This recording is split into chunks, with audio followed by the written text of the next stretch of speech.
This is TWiT.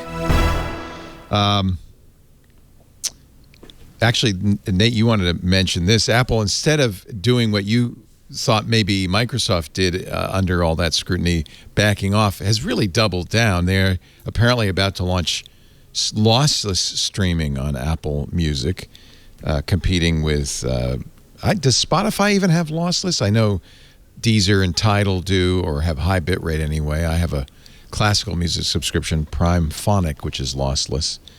Yeah. Spotify launched lossless in February. All right, Spotify Hi-Fi.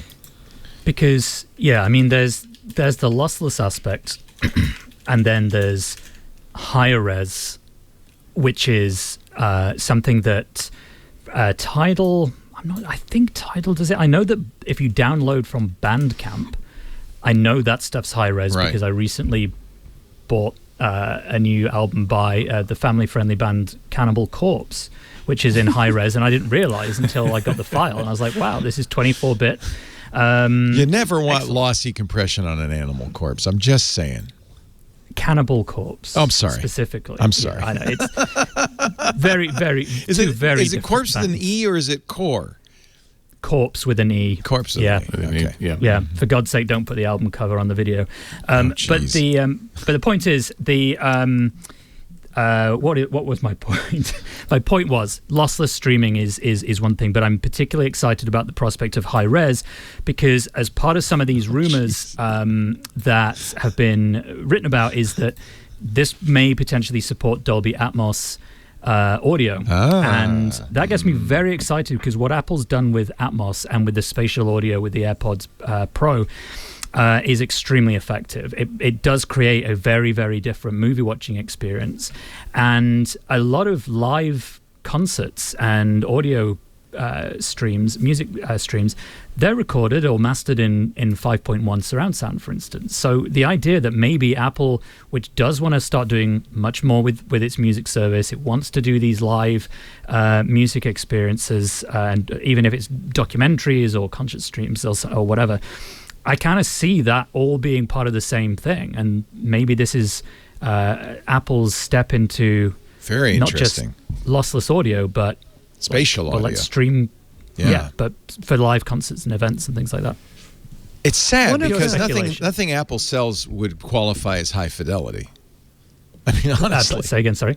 Nothing Apple sells would qualify as high fidelity. The AirPods are terrible.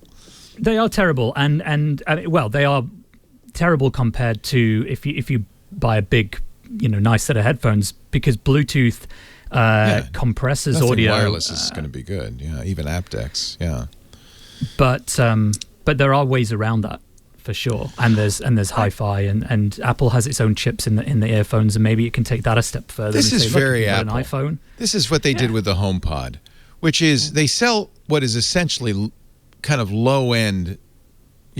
Certainly not high fidelity audio equipment, but then they make a big deal about how they own 90 anechoic chambers and they hire the best engineers, and this is, and then they sell this thing for $300 and nobody wanted. They had to cancel it after a year. I remember the iPod Hi-Fi they were selling. Steve Jobs said, "I'm selling my high-end audio gear because this is so good," and of course it died immediately too. This is very Apple. It is, and I think the only way Apple's going to get something like this off the ground is if they do it in tandem with a premium set of AirPods, which, lo and behold, it just so happens to have released a very expensive pair of headphones. So, because people need to be able to put it on their head and really immediately tell that difference. And with the spatial audio stuff, you really can. That even someone whose ears aren't so good could probably notice the difference with.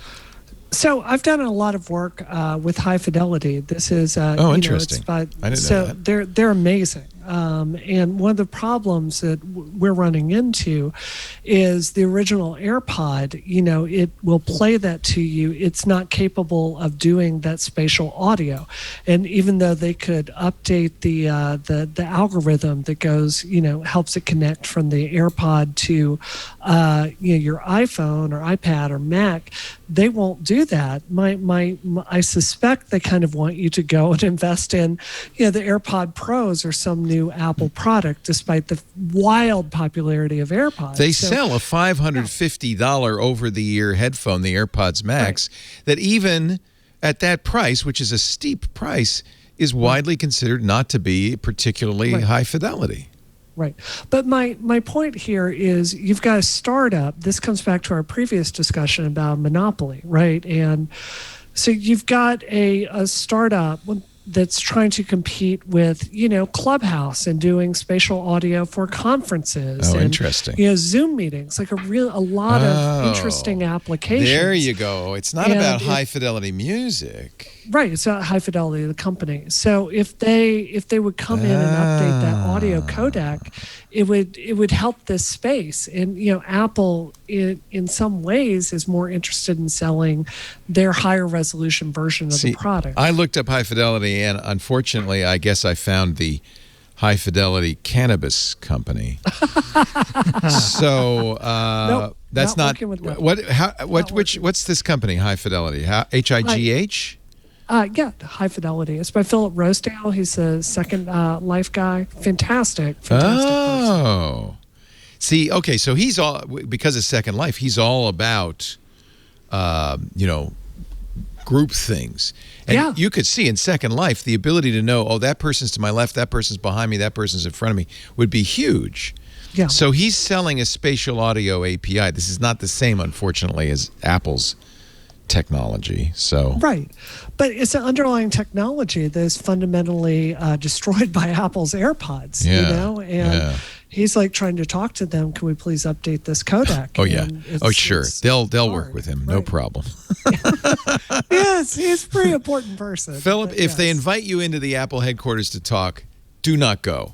Bring your lawyer. Anyway, that would be my advice. That's interesting. Yeah, that makes a lot of sense. So we're not talking, because Apple, I think you could argue, has done more to ruin people's taste in music because of the kind of low end, headphones that were ubiquitous, and the iPods.